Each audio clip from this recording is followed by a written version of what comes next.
How do New York Times journalists use technology in their jobs and in their personal lives? Natasha Singer, a technology reporter for The Times in New York, discussed the tech she's using. You report on digital privacy, health, and education technology. What are your most important tools for doing your job? We're living in a surveillance economy where sites and apps can track and categorize our every online move. In that ecosystem, encrypted communication services have become some of my most important reporting tools. For people who would rather not reach me through my corporate Gmail account at The Times, I use Proton Mail, an encrypted email service. I also use Signal, an encrypted text messaging and calling service. And I do some online research through Tor, a browser that masks your online address so sites can't track your physical location. I also use DuckDuckGo, a search engine that doesn't store your search history. My wariness of tracking developed when I was a cub reporter in Moscow. On one of my first stories there, I invited a Russian legislator, who was a democracy advocate, to lunch at a restaurant near the Kremlin. She arrived and immediately started combing through a vase of flowers on the table, checking for government listening devices. After that, I often interviewed Russian democracy activists during walks in local parks and forests. It made an impression on me that even the mere idea of being surveilled can chill people's behavior. Now I view privacy not so much as the ability to keep your personal details away from prying government agencies or companies. Privacy is the right to choose which entities access information about you, control how those entities use your data, check the fairness of database decisions made about you, and correct errors. Since American consumers currently lack those kinds of rights over most of their data, I've grown fond of tools that lift the hood on online tracking and profiling. One tool I use on my laptop is Disconnect, a service that shows you the third parties tracking you on every site. When I was reading articles this morning about the Trump administration, Disconnect counted 78 advertising networks, analytics services, and others tracking me on HuffPost, 24 trackers on the New York Times site, and 19 on the Washington Post. What could be better about some of these tools? Proton Mail can be cumbersome. The service encrypts your emails before they reach the Proton Mail server. As a result, you can't search the texts of your emails for keywords if you use the free service. You can search only the subject lines. It's a constant reminder that ceding to online surveillance is much more frictionless than trying to limit it. Recently, Apple investors raised concerns about smartphone addiction in children. Is this a problem and are there adequate solutions? I've heard from many parents, including a few physicians, concerned about the amount of time their kids are spending online at school and at home. It's so difficult to find the right balance between making sure our children are fluent with online tools and protecting them from getting sucked in by habit-forming video platforms and social networks. Many parents feel they are up against a powerful, interlocking ecosystem, designed to hook their kids on constant scrolling, watching, and clicking. Given the vast ecosystem, however, singling out Apple as the culprit seems to me a little bit like blaming only soda can manufacturers for Americans' addiction to sugary beverages.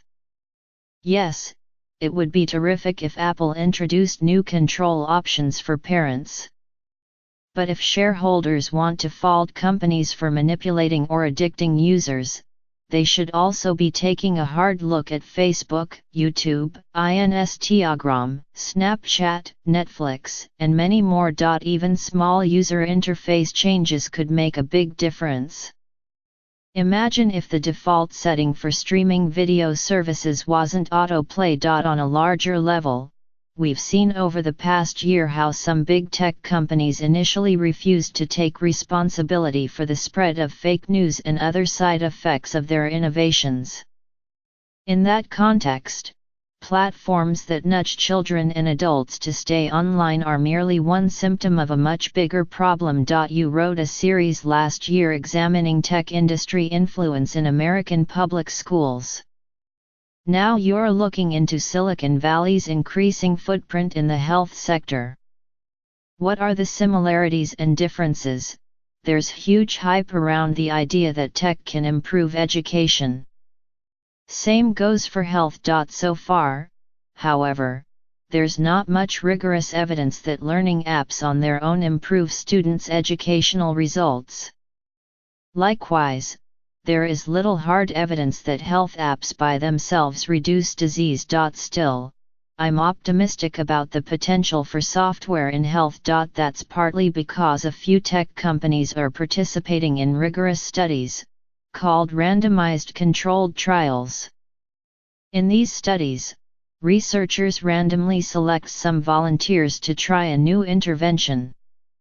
By comparing the results in the treated and untreated groups, researchers could identify apps that do make significant health contributions.